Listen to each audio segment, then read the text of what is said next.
আসসালামু আলাইকুম। YouTube, Facebook, TikTok কিভাবে সিকিউর রাখবেন হ্যাক থেকে সেই প্রসেসটা আজকে বলে দিব।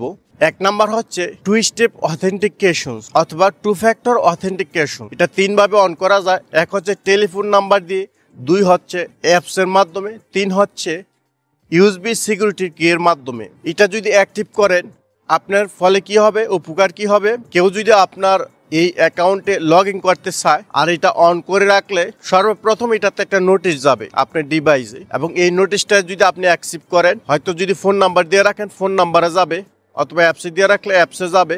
আর যদি সিকিউরিটি কি হয়, সিকিউরিটি কি ইউএসবি পোর্টে অ্যাড করে তারপরে এটার ভিতরে ঢুকতে হবে। আর যদি অ্যাপসটা ব্যবহার করেন, অ্যাপসটা কিন্তু আপনার টাকা লাগবে না, ফ্রি, আপনি ডাউনলোড করে অন করতে পারবেন। কিভাবে অ্যাপসটা অন করে, এই ধরনের ভিডিও অনেক আছে ইউটিউব প্ল্যাটফর্মে।